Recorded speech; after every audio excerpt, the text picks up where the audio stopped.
Buenos días, mi nombre es Gina Marcelo Campo Flores, soy residente de Urología de tercer año de la Universidad del CES. Nuestro docente encargado, el doctor John Freddy Nieto Ríos, que es internista nefrólogo, magíster en telesalud, profesor del Departamento de Medicina Interna de la Universidad de Antioquia, Grupo de Nefrología, Trasplante Renal y Cuidado Crítico del Hospital Pablo Tobón Uribe. El día de hoy vamos a hablar sobre el Loin Pain Syndrome, Loin Pain Hematuria, el síndrome que intentando hacer una traducción al español, significa el síndrome de dolor en flanco asociado a hematuria. Este síndrome fue descrito desde 1967 por el doctor Little, inicialmente descrito como una enfermedad rara, pero con un impacto significativo en los pacientes afectados. Las primeras descripciones de este síndrome fue en tres mujeres, lo denominaban como la enfermedad de las arterias periféricas renales, y desde ese entonces ha sido un trastorno poco comprendido, especialmente porque se dio una denominación como un diagnóstico de exclusión. Tiene unas características grandes que las vamos a ir desarrollando durante toda la conferencia, las cuales consisten en que el paciente debe presentar un dolor en flanco que puede ser unilateral o puede ser bilateral, se caracteriza por ser crónico, pero esta cronicidad tiende a ser de forma intermitente o cíclica, que es inexplicable, asociado a hematuria, sea macroscópica o microscópica, y muy importante, siempre en ausencia de una patología renal primaria. Durante toda la charla vamos a ver más o menos la evidencia que tenemos y realizando una revisión exhaustiva pues, del tema encontramos que realmente la evidencia es poca y esta poca evidencia es porque los especialistas conocen muy poco sobre el tema, sobre la existencia de este síndrome, entonces pocos reportes se realizan y la mayoría de estudios que hay son estudios de reportes de caso o series de casos con series de pequeños pacientes. Lo que se ha reportado y digamos el conocimiento que tenemos de esta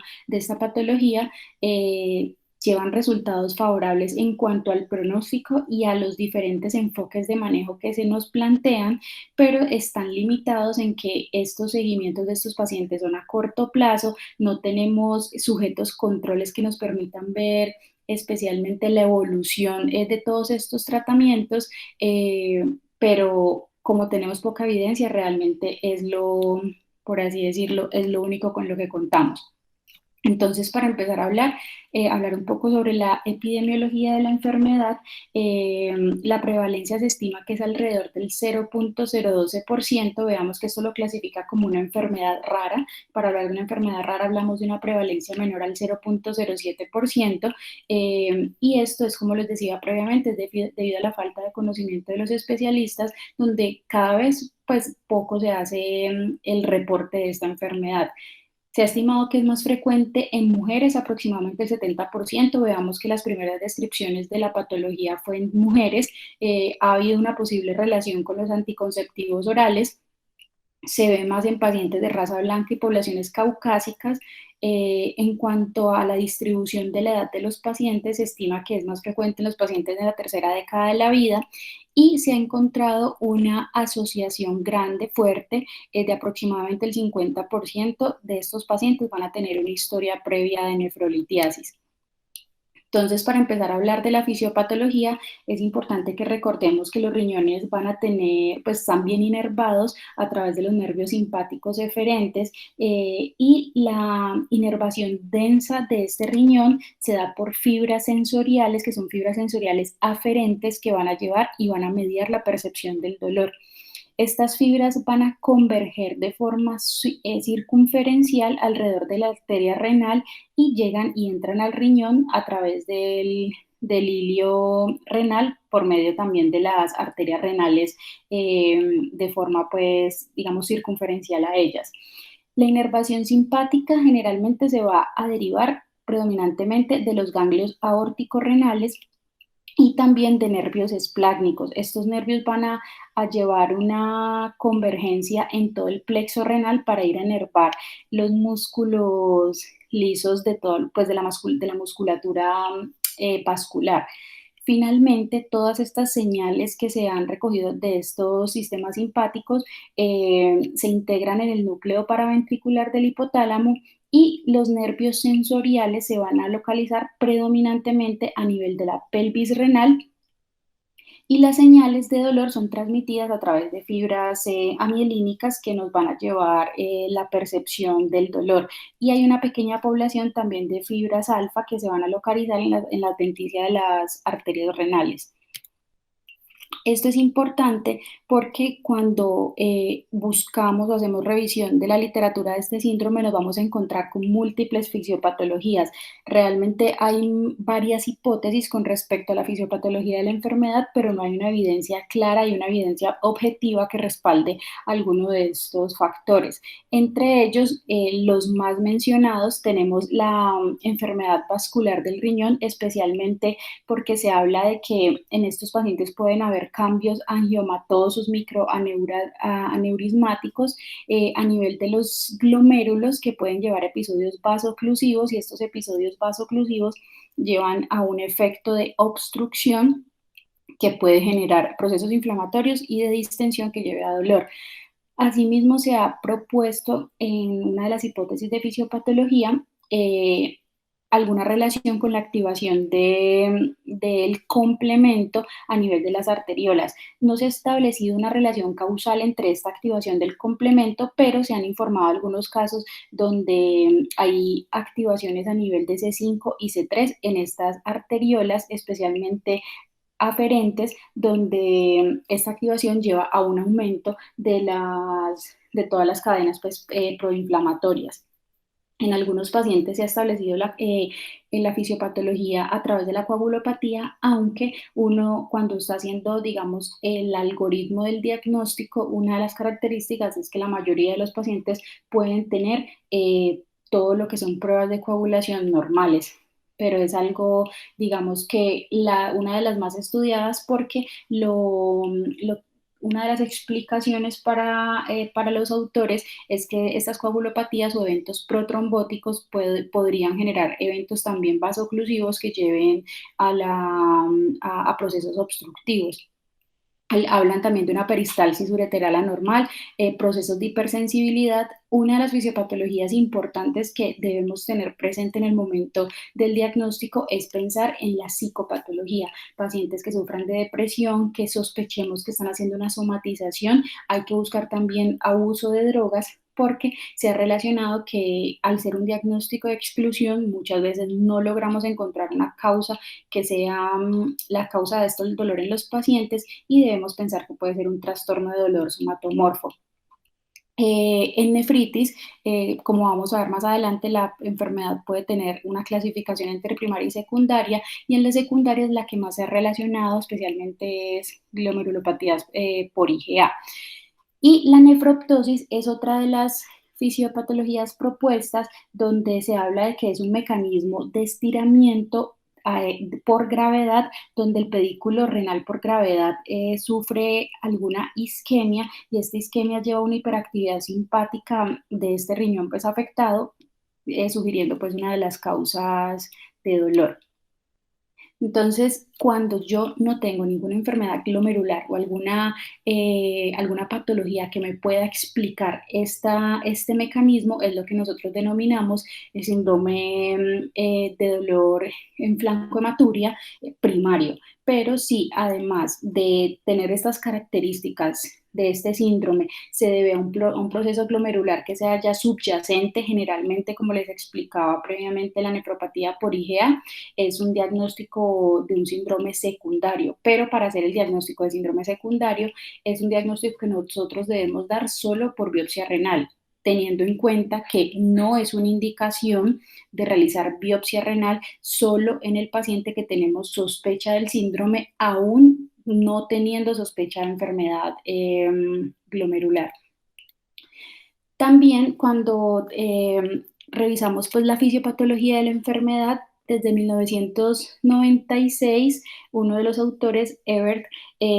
nos describió en esta serie, en este artículo, una descripción de 7 pacientes que fueron descritos con enfermedad de membrana basal glomerular delgada, donde le asociaron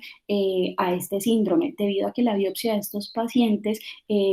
contaban con una hematuria glomerular dados por glóbulos rojos a nivel de los túbulos renales, los cuales llevaban a un proceso de oclusión, y esta oclusión iba a llevar a una expansión de volumen del parénquima y asimismo una distensión de la cápsula renal, que era la explicación de ellos del por qué los pacientes podían tener una serie de dolor lumbar, y por lo que asociaron esta enfermedad de la membrana basal glomerular delgada con el síndrome de Loin-Pain hematuria.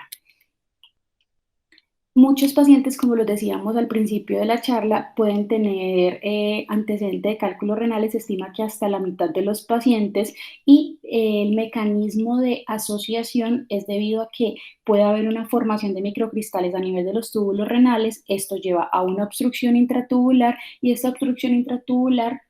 como los anteriores mecanismos fisiopatológicos, llevan a la presentación del dolor. Y se ha encontrado que en estos pacientes hay una alta prevalencia de hiperuricosuria e hipercalciuria. La coagulopatía, como lo decía previamente, generalmente en los pacientes los tiempos de coagulación, plaqueta, niveles de fibrinógeno tienden a ser normales, pero a pesar de que sabemos que estos valores pueden ser normales, se han descrito en algunas series o algunos estudios que pueden haber algunas anomalías ocultas, como niveles bajos de factor 12 de la coagulación, niveles elevados de la beta tromboglobulina plasmática con una agregación plaquetaria, y podemos tener también por reacciones inflamatorias, PCRs elevados, dímero D un poco más elevados, y hay algunas hipótesis de que pueda haber en estos pacientes una activación plaquetaria anormal con depósitos de fibrina. Pero, como lo he ido mencionando durante toda la charla, realmente la evidencia objetiva de estos factores no ha sido respaldada aún. Entonces, ya venimos, cuando hacemos la revisión de esta literatura, en un artículo reciente del año pasado, nos proponían dos clasificaciones. La primera, que fue la que ya se las mencioné, tenemos la clasificación primaria. La clasificación de este síndrome, hablamos de que es primario cuando estamos en ausencia de enfermedad glomerular, no tenemos ningún diagnóstico diferencial encontrado. En estos pacientes, esta es la que denominamos también idiopática, o podemos tener la secundaria, que puede ser en presencia de enfermedades glomerulares, especialmente la nefropatía por IgA, siendo una pues de las más frecuentes. Y ya recordemos que para esto pues claramente vamos a tener una orientación diagnóstica en los pacientes que han tenido proteinuria, tenemos función renal comprometida, y para hacer el diagnóstico vamos a requerir que el paciente haya sido confirmado su nefropatía por medio de una biopsia renal. Adicionalmente, se ha propuesto otra clasificación, que es la clasificación entre tipo 1 y tipo 2. En la clasificación tipo 1 hacemos referencia, esto es una clasificación clínica donde el tipo 1 no hay una etiología atribuible, y en los diagnósticos diferenciales podemos tener, es necesario descartar patologías como infección urinaria, nefrolitiasis, neoplasias de la vía urinaria, también alteraciones vasculares como disección de la arteria renal, malformaciones arteriovenosas. Importante el síndrome de cascanueces, tenerlo como un diagnóstico diferencial en el tipo 1, que a pesar de que también su presentación es baja, puede tener una clínica muy sugestiva. Y cuando ya hablamos del tipo 2, en el tipo 2 es cuando no se puede determinar otra etiología. Definitivamente intentamos buscar diagnósticos diferenciales que no nos dan, no está atribuido a otra patología, y este es, por así decirlo, lo que nosotros mencionamos como el idiopático primario. En cuanto a la clínica y la historia natural de la enfermedad, al hacer un diagnóstico de exclusión y una enfermedad poco conocida, asimismo la historia natural de la enfermedad tiene, digamos, muchas características donde pues va a ser, digamos, de forma variable. Lo más frecuente que vamos a tener es que el paciente nos va a cursar con un dolor en flanco que, como ya lo dije, puede ser uni o puede ser bilateral. Su duración y su frecuencia va a ser variable, tiende a ser crónico. Se estima que por lo menos usted debe tener más de 6 meses de dolor para hablar de este síndrome. Y en estos 6 meses puede ser de forma intermitente, puede ser de forma constante, puede durarle al paciente minutos o incluso tener un dolor constante, y generalmente el paciente cuando consulta es porque lleva ya años de dolor, donde quizás su resolución pueda ser corta, más o menos entre 2 o 3 años, o podemos tener pacientes donde no ha tenido una resolución espontánea. Generalmente este dolor tiende a ser un dolor irradiado, donde nuestro diagnóstico diferencial más sospechoso es una ureterolitiasis, debido a que la irradiación tiende a ser también a fosa ilíaca derecha. Podemos tener irradiación hacia el miembro inferior ipsilateral, ya sea hacia la pierna, hacia la cara anterior de la pierna o la ingle. Y algo importante es que en estos pacientes, a pesar del dolor, a pesar de la hematuria que puede ser micro o macroscópica, no encontramos un daño a nivel o una alteración en la función renal, y tampoco hay un aumento de la mortalidad. Lo que hay es un aumento es del deterioro de la calidad de vida de estos pacientes, especialmente por el dolor que va a ser de difícil control con los medicamentos. Es un diagnóstico de exclusión. Al ser un diagnóstico de exclusión, muchos pacientes van a estar sin este diagnóstico y no van a ser reconocidos durante muchos años, van a recibir manejos múltiples para otras patologías. Y lo más importante en el momento de hacer el diagnóstico es hacer un diagnóstico escalonado de forma organizada, especialmente según los grupos etarios, debido a que yo tengo que definir este diagnóstico si lo voy a hacer inicialmente de forma anterógrada o de forma retrógrada, es decir, si primero empiezo con estudios para la hematuria de forma renal o si empiezo desde el tracto urinario inferior. Lo más importante en el diagnóstico es que yo tengo que tener unos criterios mínimos para pensar en este diagnóstico. Debo contar con hematuria, sea micro o macroscópica. El dolor en el flanco debe ser por lo menos 6 meses. Ya después de los 6 meses puede ser de forma intermitente, puede ser de forma constante, pero no atribuible a episodios de nefrolitiasis. Y para excluir la forma secundaria, recordemos que se justifica la biopsia renal, pero no es un criterio diagnóstico inicial para yo hacer diagnóstico de esta enfermedad. Entonces, aquí en este cuadrito vamos a ver como un resumen del diagnóstico. Inicialmente, el diagnóstico con las características clínicas que ya vimos: el dolor unilateral o bilateral asociado a microhematuria o macrohematuria. Lo primero que debemos hacer es excluir. La recomendación es que debemos excluir inicialmente las causas no glomerulares, que son quizás las causas más frecuentes: infecciones urinarias, como ya lo vimos, nefrolitiasis, carcinoma de células renales. La endometriosis es muy importante que no se nos escape en las pacientes, especialmente cuando tenemos historia de dolores que son dolores cíclicos asociados a sus episodios de menstruación, o que tienen antecedente de endometriosis, porque por la localización del dolor y por la hematuria podemos estar cursando con una endometriosis que esté a nivel de la vía urinaria. También hay que pensar en eventos trombóticos, como la trombosis de la vena renal, y no se nos pueden escapar también algunas enfermedades como la enfermedad renal poliquística. Una vez yo excluyo las causas no glomerulares, debo pensar ya a nivel de las causas glomerulares, donde es que yo debo evaluar la necesidad de biopsia renal en estos pacientes, especialmente en aquellos que tienen una proteinuria significativa o tenemos un compromiso de la función renal, asociado también a las características de esta hematuria, si tenemos pues presencia de eritrocitos dismórficos. Los criterios clínicos, los criterios diagnósticos para ya hablar de este síndrome: entonces recordamos que teníamos la hematuria, sea micro macro, el dolor, que ya vimos todas las características, y siempre descartar que estos síntomas no sean síntomas obstructivos o síntomas por nefrolitiasis. Entonces, ya mencionamos la cantidad de patologías que podemos tener, diagnósticos diferenciales más frecuentes, obstrucciones ureterales, malignidad, infecciosas como pielonefritis, hay que buscarle masas benignas a los pacientes, siempre la nefropatía por IgA, que es una de las más asociadas, patologías como fístulas arteriovenosas y el síndrome de cascanueces.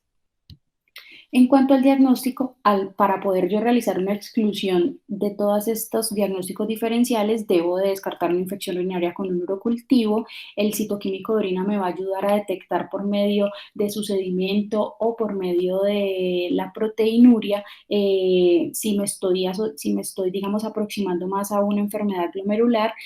importante, y es aquí donde yo les mencionaba los grupos etarios, porque yo debo definir inicialmente cuál es mi mayor sospecha eh, para definir cuál es el orden en solicitarle los exámenes como estudios de hematuria. Por medio de una imagen del tracto urinario superior e inferior, como lo es el UroTac, podemos hacer una cistoscopia para descartar causa de tracto urinario bajo como causa de hematuria.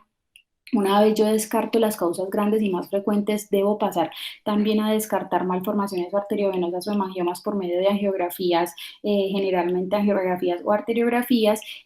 La ureteroscopia flexible, cuando yo tengo una sospecha de una hematuria lateralizante por medio de una cistoscopia, es donde yo debería pensar en realizar un diagnóstico intrínseco por medio de una ureteroscopia flexible. Y siempre, a pesar de que sabemos que estos pacientes pueden tener pruebas de coagulación normales, siempre debemos solicitarlos pensando en coagulopatía. Y algo importante que lo dije al inicio de la charla, la evaluación psiquiátrica por el riesgo de que tengamos un trastorno somatomorfo. En estos pacientes muchas veces se pueden llevar angiografía renal, donde sus hallazgos pueden ser variables. Podemos tener estudios que son normales, pero se han descrito que ahí pueden haber cambios a nivel de la pequeña vasculatura y áreas focales avasculares y microneurismas. En la biopsia renal, cuando yo ya tengo una sospecha de que el paciente pueda tener una hematuria glomerular, especialmente por nefropatía por IgA o membrana basal glomerular delgada, generalmente en estos pacientes podemos tener estos resultados, pero podemos tener también unos hallazgos normales en muchos de estos casos. Entonces, es importante que yo defina si, según la historia, es más sugestivo a una patología litiásica o una enfermedad quística, o si definitivamente por la clínica y por los paraclínicos como con proteinuria, elevación de la función renal, deterioro, o los eritrocitos pues, dismórficos, sospechar más una enfermedad glomerular. Si yo estoy sospechando más una enfermedad por litiasis, lo primero que yo tengo que hacer es, ya sea una tomografía o una ecografía donde sus hallazgos sugestivos me sugieran un lito. Si estos hallazgos son negativos, debería yo posteriormente ir en el algoritmo de buscar posibles malformaciones arteriovenosas por medio de angiografía. Si estos son negativos, pasamos ya a determinar qué es más el riesgo de este paciente, si el tracto urinario superior o el tracto urinario inferior, para definir la necesidad de cistoscopia, ureteroscopia, pensando en digamos, otros diagnósticos diferenciales. Si definitivamente todas estas ayudas diagnósticas son negativas, veamos que en su algoritmo diagnóstico ya nos llega el diagnóstico del low pain hematuria y síndrome primario. Si definitivamente yo inicialmente estoy pensando en una etiología glomerular, pues el paciente se va a beneficiar de una biopsia renal. Si es normal, ya damos el diagnóstico de este síndrome primario, y si es anormal, ya podemos hablar de que estamos cursando con una asociación de estas patologías, y hablamos de que este es el síndrome secundario. Entonces, muchas veces el examen físico puede ser normal, tenemos una función renal normal. Si hacemos paraclínicos por historias de litiasis previas, como ácido úrico, oxalatos, cistinas, también tienden a ser normales, y las pruebas de coagulación, hemoglobina, hematocrito, generalmente son normales, pero podemos tener algunas alteraciones. Importante las características de la hematuria. Generalmente este paciente tiende a tener típicamente una hematuria que es de origen glomerular, caracterizada por los eritrocitos dismórficos. Puede ser microhematuria, puede ser macrohematuria, y Llama la atención que en estos pacientes generalmente los episodios de macrohematuria tienden a tener un empeoramiento del dolor y puede ser explicado por efectos oclusivos o efectos de obstrucción por coágulos. Pero entre los episodios podemos tener hematurias microscópicas o incluso, a pesar de que el dolor persista, podemos tener recuentos pues, de que el citoquímico va a ser normal y no va, y va a tener pues va a desaparecer la hematuria microscópica en alguno de estos episodios. No es característica de la proteinuria y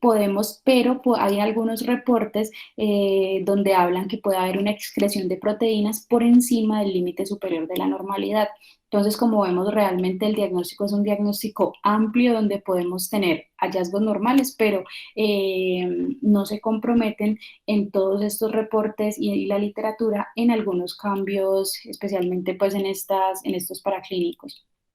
Cuando ya hablamos del tratamiento, el objetivo del tratamiento de estos pacientes y la recomendación es iniciar con un tratamiento conservador, que es un tratamiento de primera línea, especialmente para llevar un control del dolor. El alivio sintomático es lo ideal porque estos pacientes se caracterizan porque inicialmente van a empezar con analgésicos no opioides, pero por la cronicidad del dolor tienen un riesgo de progresión a medicamentos opioides con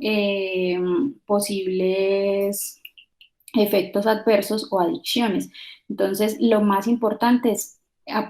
el manejo del dolor de sus pacientes, que incluso podemos hacer un enfoque multidisciplinario y con clínica del dolor, hacer algunos manejos crónicos, sabiendo que pues esta enfermedad es una enfermedad a largo plazo. Se ha estimado que aproximadamente el 25 al 50% tienen remisión espontánea entre los 3 y los 5 años, por lo que es muy importante conocer cuál es el enfoque del tratamiento para así mismo ser gradual en y evitar medidas más invasivas desde el principio del diagnóstico de la enfermedad. Entonces, el tratamiento conservador, que es el tratamiento de primera línea, es el que vamos a manejar especialmente en pacientes que cursan con dolores leves a moderados. Este tratamiento inicialmente consiste en medidas físicas, como lo es la aplicación de hielo, almohadillas térmicas, hidromasajes, todo esto pensando en disminuir posibles espasmos o dolores intermitentes, y además debemos incluir también el apoyo psicológico por el riesgo de que tengamos un trastorno somatomorfo, y importante también al tener una ayuda psicológica que nos oriente en este momento de la enfermedad. Si estamos ante una depresión, con tan solo un tratamiento antidepresivo, quizás este paciente se beneficie de su manejo. Algo muy importante en el tratamiento conservador también es prestar atención al impacto que puede tener la postura corporal. Muchas veces malas posturas pueden llevar a que simplemente con usted modificar posturas podemos tener alguna resolución también de la enfermedad. Entonces, el tratamiento asimismo lo vamos a dar según las teorías de la fisiopatología. Si tenemos que nuestra teoría en un paciente que estemos manejando es más a nivel de la coagulopatía, si usted busca la literatura, antes se hablaba de que estos pacientes se manejaban con aspirinas en dosis bajas, warfarina, dipridamol, pero son tratamientos que han sido desactualizados, ya no están indicados debido a que en algunos estudios que se han realizado estos medicamentos son ineficaces o tienen algún alivio parcial y que es temporal. Entonces estos pacientes, estos tratamientos generalmente ya no son los recomendados, pero se hablaba de la aspirina, se hablaba del dipridamol, warfarina, incluso tratamientos pues como antiplaquetarios. Y también otro de los tratamientos que inicialmente en la descripción de esta enfermedad se daba eran los beta bloqueadores, especialmente para tratar la etiología vasoconstrictora, pero también se demostró que era ineficaz. Los IECA y ARA2 existe aún evidencia limitada. La explicación de la administración de ellos es que puede reducir tanto la frecuencia como la gravedad de la hematuria macroscópica y el dolor lumbar, dados por un mecanismo de reducción de presión intraglomerular secundario a una dilatación de la arteriola eferente. Al disminuir estas presiones va a disminuir una la posibilidad de que haya una ruptura a nivel del glomérulo y asimismo pues disminuir la hematuria, especialmente cuando en aquellos pacientes que tenemos una sospecha de este síndrome clasificado como secundario con una patología pues subyacente nefrológica encontrada. También cuando buscamos en la literatura el tratamiento, encontramos algunos analgésicos locales. Entre estos analgésicos locales se ha descrito la infusión retrógrada de capsaicina en el uréter y la pelvis renal. Esta infusión retrógrada generalmente, pues digamos, no ha tenido una demostración clínica justificable que me permita dar como un manejo inicial de este síndrome, sino que la explicación o su mecanismo es debido a que podemos tener un bloqueo de las fibras simpáticas C, como lo vimos en la fisiología del dolor a nivel renal, siendo las responsables de la transmisión de la señal del dolor, pero se ha encontrado la desventaja en que este tipo de medicamentos proporcionan un alivio del dolor a corto plazo, aproximadamente de 2 a 17 semanas, sabiendo que esta enfermedad es crónica, necesitarían pues episodios mucho más recurrentes. Y lo que sí han descrito es que sí se ha visto más complicaciones, especialmente complicaciones tipo irritabilidad a nivel de la mucosa vesical, aumentando el dolor ya no solamente en flanco, sino en hipogastrio por irritación de este medicamento. Se puede asociar a infecciones del tracto urinario o incluso podemos tener pacientes que el dolor no mejora, sino que empeora el dolor e incluso con deterioros de la función renal. Esto lleva a muchas veces esta capsaicina puede generar efectos de nefrotoxicidad secundarios a inflamación del sistema colector por un reflujo intrarrenal que se da esta inyección retrógrada y esto lleva a inflamación periureteral, edema, estenosis y todos estos efectos inflamatorios a nivel ureterales se van a traducir en cicatrización y esta cicatrización posteriormente nos va a dificultar aún más el manejo cuando queremos avanzar a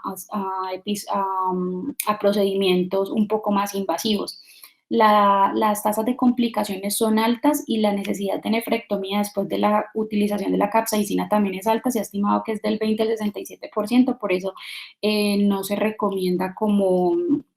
medicamento pues de primera línea. Hay otros tratamientos, entre ellos tenemos la estimulación nerviosa eléctrica transcutánea o TENS, que consiste pues en la aplicación superficial de corriente eléctrica de alta frecuencia y de baja intensidad. Generalmente esto ha sido un tratamiento que se ha utilizado para muchos dolores crónicos debido a que nos va a disminuir o a reducir la transmisión de la señal nociceptiva, estimulando fibras que son fibras aferentes. Estas fibras aferentes lo que van a hacer es que inhiben la discriminación y la percepción del dolor y es uno de los, digamos, de los tratamientos un poco más asequibles que tenemos para estos pacientes.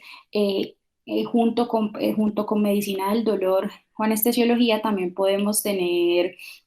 algunos esquemas de tratamiento como lo son bloqueos nerviosos regionales, ya sea intercostales, interpleurales, paravertebrales o epidurales, esto dependiendo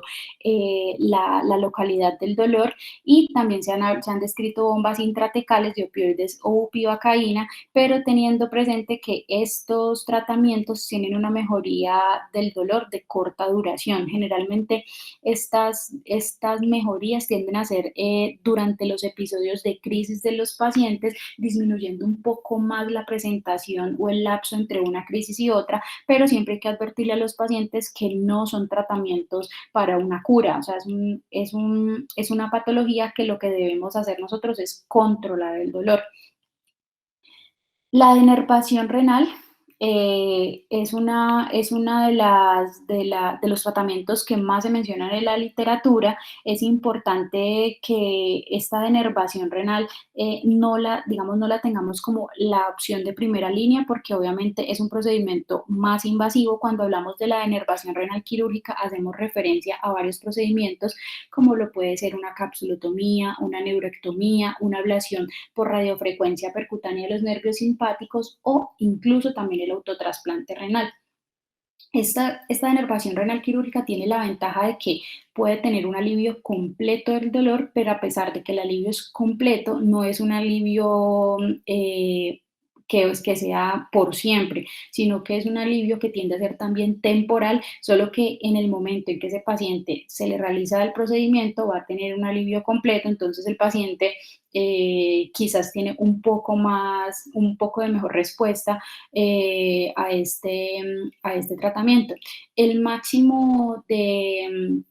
efectividad que se ha demostrado ha sido más o menos 2 años de los pacientes que persisten pues sin dolor con este tratamiento y más o menos las tasas de éxito que se hablan son entre el 25 y el 33%, pero tenemos altas tasas de recurrencia, especialmente después de 2 años, hasta el 75%, y esta recurrencia es explicada porque estos pacientes van a tener una regeneración neuronal normal secundaria que los puede llevar nuevamente a episodios de dolor. Es muy importante que esta denervación renal quirúrgica no la intentemos y no sea una opción en los pacientes en los que yo estoy considerando que se pueden beneficiar más de un otro trasplante renal debido a que la cicatrización que puede llevar esta denervación es una cicatrización que va a ser densa y esto nos puede afectar posteriormente la calidad de los vasos que se requieren para el autotrasplante. Entonces, aquí en este artículo del 2020, que hablan pues como de las técnicas o las intervenciones que tenemos para estos pacientes, el acceso para la denervación renal tiene una ventaja de que, como ya vimos, son múltiples opciones quirúrgicas que tenemos para denervar el riñón y entre ellos puede realizarse en abordajes toracoscópicos, videotoracoscópicos o abordajes laparoscópicos o incluso también se ha descrito pues en la literatura abordajes abiertos que obviamente es un poquito más mórbido para los pacientes. Importante que la característica de esta denervación renal debe de llevar una disección amplia y completa de la arteria renal y si el paciente tiene múltiples arterias renales, asimismo debemos disecar cada una de las arterias, ya que como vimos en la imagen al inicio de la presentación, se requiere una disección circunferencial de las arterias para poder llevar a la eliminación pues, de todos estos nervios que vimos que convergen aquí a nivel de las arterias renales. Si tenemos antecedentes de que el paciente ha requerido alguna intervención de arterias renales, incluyendo angioplastia o estén endovasculares, pues obviamente este tratamiento no es el tratamiento ideal de elección por riesgo de complicaciones mayores. El autotrasplante renal fue descrito en 1982. El autotrasplante renal, el mecanismo, digamos, de explicación grande en estos pacientes que mejora el dolor es porque vamos a hacer una sección nerviosa. Y al realizar una sección nerviosa, pues estamos bloqueando toda esta transmisión simpática que me va a llevar al dolor. Como sabemos y recordar, más o menos la técnica del autotrasplante renal consiste en extirpar completamente el riñón y el uréter a nivel superior con una sección completa del ilio, contando pues toda la vasculatura y los linfáticos y una reimplantación a nivel de la fosa ilíaca ipsilateral de forma autóloga y haciendo una anastomosis ya de estos vasos renales a los vasos ilíacos con una ureteroneocistostomía. Esta es, digamos, como la explicación grande de qué consiste un autotrasplante renal. Obviamente, al hacer una sección nerviosa, vamos a bloquear todas estas fibras simpáticas que me van a llevar a la generación del dolor. El 70% se ha descrito que el 70% de los pacientes que se someten a autotrasplante van a llevar una mejoría del dolor durante 10 años, pero es muy importante advertirle a los pacientes que con esto yo estoy disminuyendo o bloqueando esta transmisión nerviosa, pero la hematuria puede persistir. En algunos casos se ha descrito que a pesar del autotrasplante renal puede haber una recurrencia del dolor porque estos pacientes pueden tener una regeneración nerviosa autónoma, por eso no puede ser la primera línea de manejo y es muy importante saber yo cuáles son los criterios de selección para yo llevar a un paciente a un autotrasplante renal. Generalmente aquellos pacientes que no han tenido mejoría con los analgesias, que no han tenido mejoría con los manejos conservadores, o con terapias que son no quirúrgicas o como los que vimos de la de la estimulación eléctrica o incluso terapias un poco más invasivas, pero recordemos que para considerar el autotrasplante renal, el paciente no debe haber recibido una denervación renal.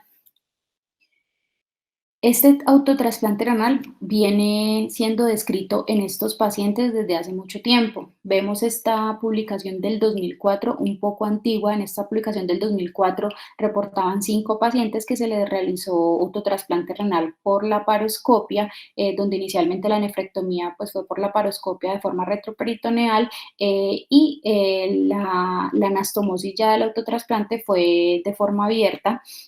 Y veamos que en las causas de autotrasplante de estos pacientes, 2 casos eran pacientes que tenían este síndrome. El tiempo operatorio más o menos unas 6 horas en promedio, con un tiempo de isquemia caliente de 4 minutos. Estos pacientes, posterior a la cirugía, se hizo controles con gamografías el primer día, donde vieron que definitivamente había una perfusión renal, pero traigo este artículo para que veamos que desde hace varios años ya también se habla de la patología y que es una de las indicaciones pues, de autotrasplante renal. Pero como toda cirugía, obviamente una cirugía más invasiva tiene sus complicaciones, como que el paciente va a requerir definitivamente nefrectomía por complicaciones directas del trasplante, infarto del riñón autotrasplantado, que haya infecciones de la herida, que haya un atrapamiento nervioso que empeore incluso el dolor o haya trombosis arterial o venosa de la arteria renal.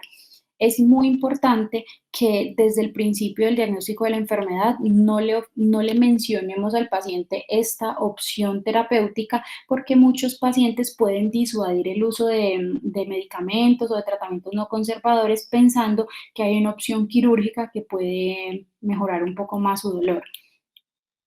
Aquí tenemos en el 2009 que se describió uno, pues es como uno de los primeros artículos donde se describió la neuromodulación en pacientes con este síndrome. Cuando hablamos de neuromodulación, a diferencia de la estimulación eléctrica nerviosa transcutánea, es que la neuromodulación tenemos una aplicación directa de corriente de baja frecuencia a través de un estimulante que va a ser dirigido hacia la cadena simpática.